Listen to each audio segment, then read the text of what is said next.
What does it look like to live and work on a cruise ship as a performer? Because from the outside, it looks like we're living the dream. Getting paid to wake up in a new port every few days, performing in some of the coolest places in the world to guess worldwide. And honestly, I've been lucky enough to have performed in over 30 countries over the last 3 contracts, and I've had amazing experiences I never would have dreamt of.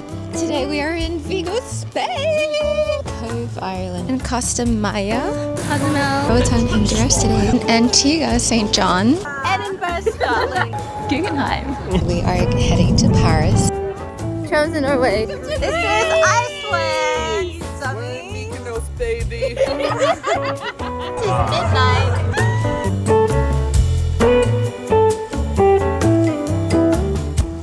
But there's a whole nother layer to this life that nobody really talks about. But today, I'll be pulling back the curtains and I'm going to be talking about some of the things that I wish I knew before joining my first contract. Because while this career is as glamorous and rewarding as it looks, it is definitely not for the faint of heart. And if you're considering it, or maybe you're just curious about what ship life looks like after the curtains come down, well, I hope this video is helpful for you. I want to give you a full picture into what it's like to live and work on a cruise ship as a performer. Let's go. The first thing to understand is that when you step on that ship, you're not just a performer, you're actually crew. Crew life has its own structure and it has its own culture. And honestly, it's one of the most fascinating parts about this whole experience. Crew spans from the person driving the ship up to the person washing the dishes in the galley. And performers kind of sit in the middle of that. Depending on your company and contract, this will affect where you eat, where you sleep, which part of the ship you can access, and your safety duties as well. For example, dancers typically have to share cabins, while singers typically have their own rooms. Despite the discrepancies, which can be frustrating at times depending on which side you're on, it gives you a window into how a floating city actually operates. You are part of the machine and you get to work alongside thousands of people from all around the world with different cultures, and we all somehow sync and work together, which I think is really beautiful. Maybe it's just me, but having grown up in different countries, I do love seeing the synergy of different cultures coming together and working alongside each other. Even though they have different perspectives and experiences, they are able to work effortlessly together. Now, does the hierarchy create the occasional awkward moment? Yes. Unfortunately, when privileges differ between departments, tensions can arise. And it is the reality of ship life. I think the toughest thing that you have to deal with is the change of rules that can happen on a whim depending on the management of ships. You just kind of have to accept it and understand that there is a whole system behind it. At the end of the day, these privileges are to serve the guests that are there for a holiday. A mindset shift that helped me was to not sit in the hard moments longer than they need. Acknowledge it, process it, and move on. Otherwise, it's gonna eat you alive, and you don't want that. In saying that, what I do love is all the connections that exist amongst the crew. Some of the crew I've met from all around the world in different departments have become my home away from home. And let's not get started on karaoke night.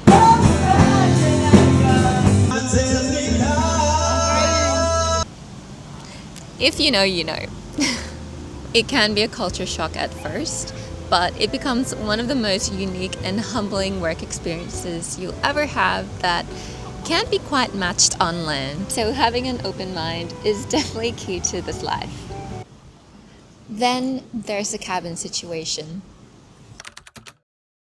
This is one of the things you can't fully mentally prepare yourself for unless you've had a roommate before, or you can adapt well to different living situations. If you haven't seen my full Regal Princess cabin tour, I'll link it right here.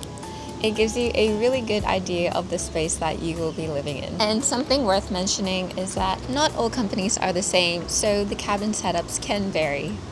You're sharing a really small room, typically with a cabin mate for the duration of your contract, and this can vary from 5 to 9 months at a time. Depending on your company, you may or may not get a say in who you get to share that cabin with, but for performers, we usually get assigned at the end of rehearsals.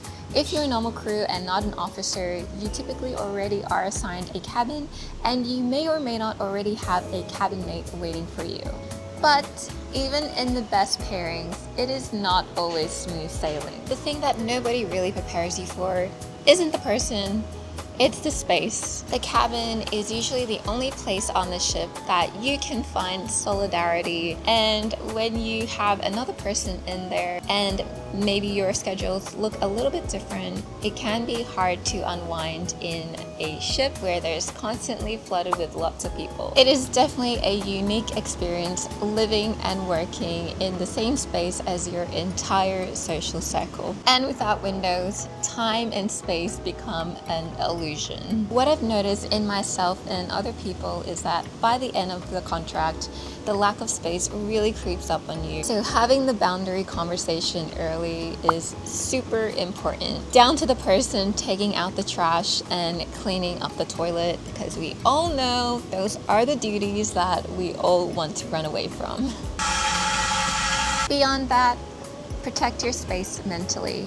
Whether that's spending some time alone, watching a movie, just have some hobbies along the side that can really help you unwind and de-stress. I really love watercolor painting, and I always bring my little kit on board to watercolor paint at some point in the contract. But yes, we all need some form of decompression. Personally, for me, I am a Christian. This past contract, I joined a Bible study online, and just having that weekly check-in with people back home was really helpful in just grounding myself and reminding me of the values and perspectives that I hold. It is an adjustment, but going in aware definitely makes a difference. On a side note, we have these things called crew rounds, which I had no idea what they were initially. They are basically a cabin inspection every fortnight, and it offers a chance to report any cabin faults that may appear in your cabins. It can be inconvenient at times, especially after a show night, because crew rounds are always early the next morning, but it does help keep the cabin clean. One of the first things I learned on board is that weekends don't actually exist. The rhythm isn't Monday to Friday, it's actually sea days or port days. And most of the time, you don't actually know what day of the week it is. And for performers specifically, your days off are determined by the length of the cruise as well as the amount of show products there are in the rotation. So every contract looks a little different. In the entertainment department, we generally have a bit more time off, but other departments may only have a few hours a day of free time. So yes, we definitely have more time to travel and explore, but it's not always taken the best way from other crew members who may have a different work-life schedule. We also have this thing called IPM, which stands for Import Manning, which requires 30% of crew to stay on board at any given time in case of an emergency or in case we need to tackle some pirates. It is what it is. As mentioned before, we also have this thing called crew drill, which is mandatory by maritime law, where we are assigned a safety duty at our muster station. So yeah, you might be performing in a show the night before and then appear in a bright yellow hat early the next morning. Other duties we may need to do as performers is to maintain our own costumes or help out with other things such as backstage tours. Meet the cast! And then there's secondary work duties we can opt in to do, which can look like helping out with shore excursions to any guest-facing activities. We're about to start a cha-cha class in just a couple of minutes. Or you can choose to snooze in the cabin. Essentially, there is always something happening every single day, and everyone's time on board looks a little different.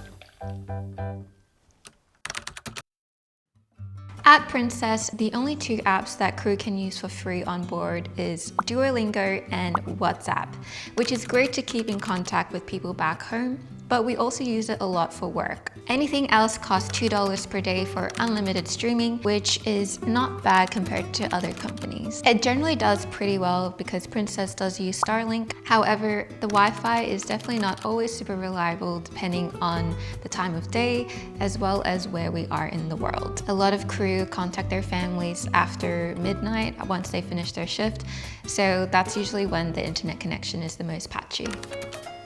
Most people don't know this, but we can actually receive mail on ships. We can order packages to a specific address, which then gets delivered and offloaded onto the ship, usually during a turnaround day. However, you can expect to receive it a few weeks or a month after you place the order. So it's important to place orders in advance. Also, it is common for packages to go missing. Make sure to get a tracking number. Another hack is to find an Amazon locker if you have one nearby. Prior to joining ships, everyone is required to complete a medical. However, as you'd expect, there is a medical team on board and crew are covered for most of things under the insurance. The facilities on the ship are definitely limited compared to land, so anything out of reach will be referred to a land specialist. Or in severe cases, a medical disembarkation or even a helicopter evacuation, which I've actually witnessed a few times. I've personally had varying experiences with medical on board. But the most recent one, when I had a flare-up with my endometriosis, was actually pretty good. If you are interested, let me know in the comments below. Another common question I get is, how does it feel performing on a moving vessel? On a good night, it honestly feels like performing on land. But there are nights where the swells are rough enough that you're just hoping for the best. Oh my gosh, this is crazy. We are literally listing. We're dancing tonight. That's hectic. Oh my gosh. This is so bad. It definitely differs from person to person, but I personally find it super thrilling and I think it makes you a better dancer. I'm scared. Oh my God. Of course, safety is a priority, so anything that needs to be adjusted on a rocky night can be done. And if it's bad enough, which is avoided as much as possible, the show can be cancelled up to place this call. We've even had to call the bridge a couple of times to try and find a different route to the destination. What happens if a performer is injured or sick or medically disembarked? Most dancers in the company typically have a swing roll, so on top of your own tracks, you are assigned another track to remember and learn and just whip out on the fly. I actually love doing swing rolls because it just keeps the energy different. Last contract, I literally had 30 minutes to jump in a different costume and perform that piece for the first time. But this is how we ensure that the show keeps going on. Now, let's talk about the bubble. When you're on a ship, you're basically in a metal bubble on a different dimension. The ship becomes your whole world. The same faces, the same corridors, the same rhythms. But the flip side is, small things can start to seem really big. Also, living this kind of lifestyle can open many cans of moral dilemmas that you might not necessarily face on land. It helps that there's a vast ocean as your backyard. But when it's your everyday view, it quietly becomes normal. And in those ordinary moments, you can't forget just how extraordinary it really is. Guess what? Guess what? We just finally found the glacier. It's behind us.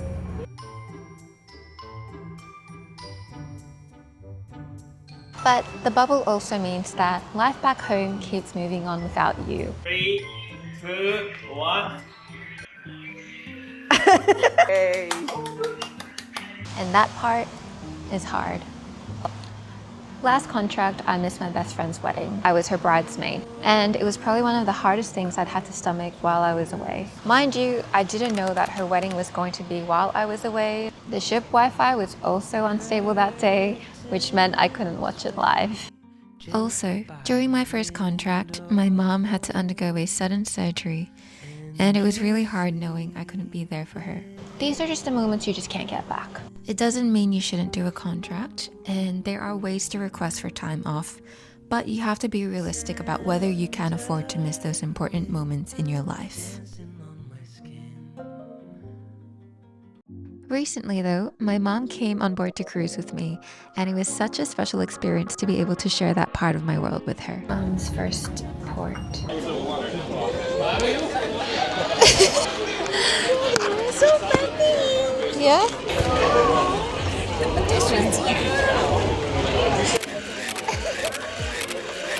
Living my dream, Wow. enjoying my life.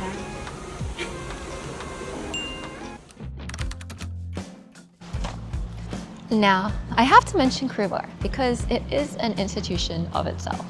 Every ship has one. It's affordable, it's social, and after work, it's definitely one of the places that most crew go to unwind. Some of the cooler mentions include department-led theme parties,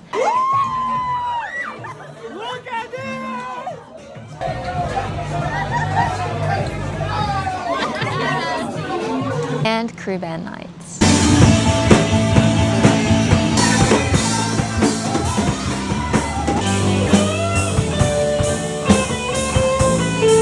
I don't personally drink, but I guess if you do, it can be pretty tempting to go every night. Drinks can cost up to only $3, so yeah. Maritime laws in the past years definitely have become more strict, so you can be fired if you get caught over the limit. This might surprise some of you, but one of the most insane things I've been able to benefit from my contracts definitely has to be the shore excursions I've been able to sign up for and go on. And just being able to travel and not only see a country, but be able to immerse myself in activities and tours that really educate me about their country has just been priceless. I'm going to be diving into some of them in my future videos, so definitely stay tuned for them. As crew, we don't really have a lot of expenses, but when we do go into a different port or country each day, it's helpful to have a card that works for you. I signed up for WISE when I first started my whole journey, and I think it's one of the best ways to travel. On my first contract, I went to over 30 countries, and WISE does a spot rate conversion to over 45 different currencies in the world. It's one of the best, if not the best, exchange rate out there, and they didn't even pay me to say that. You can also use my code below to get a free card or 0 transfer fees for up to $1,000. Lastly, let's talk about dating. Dating on ships, as you can imagine, can be quite complicated. Things can get intense very quickly because you're literally seeing that same person every single day. Unlike land, where you might just meet once for that weekend before planning another date the next week, you can eat breakfast, lunch, and dinner with that person every single day of that week. Some people I know have gotten married from meeting on ships, which is super cute. But there is a culture where people feel like they can get away with certain things, and maybe they have an agreement with their partners back home, or they just live life a little differently out at sea than they would normally on land. And whatever happens on a ship stays on the ship. In saying that, the ship world is small, so news can travel really quickly because it's basically the talk of the town. So yeah. There are a lot of elements to consider before making a commitment to a relationship on board. So here we are. After all of that, these are some of the things that I wish I knew before joining ships. Every time I come back on land, a lot of people ask me questions about this life, and in particular, if it was worth it. And my honest answer is a general yes, but I know that this life is definitely not for everybody. This life teaches you a lot from adaptability, resilience, patience, a lot of patience, and being able to perform at a high level even though conditions are not always ideal. Personally for me, it was definitely worth it for the people I've met all around the world that I get to call my friends now. And yes, it is worth it for the love of performing, as well as the many ports and countries that open your eyes to a whole new world out there. However, it can be super jarring when you come back home and nobody really knows the life you were living out there, as well as just transitioning back to land life can also be really scary, and coming back to a reality that is constantly changing can feel like you're becoming more disconnected to where you actually came from. It is a rare experience, and having that consistency of work as well as performing in a variety of shows to global audiences worldwide is definitely some of the reasons why I keep coming back to this job. There were many times where I just had to pinch myself because I cannot believe that this is my job, and this is something that I had dreamt about for such a long time. And for me, having grown up dancing later in life and hustling throughout my whole 20s, and I am hoping to be more brave to share about this in the future as well. So I hope you really benefited from this video. If you've worked on a ship before, let me know your experiences. Is there something that you would have added to this list? And if you're considering it, what else would you like to know? If you liked it, give me a thumbs up, leave a comment below, and most importantly, subscribe to my channel, and I hope that you come along this journey with me. Till next time.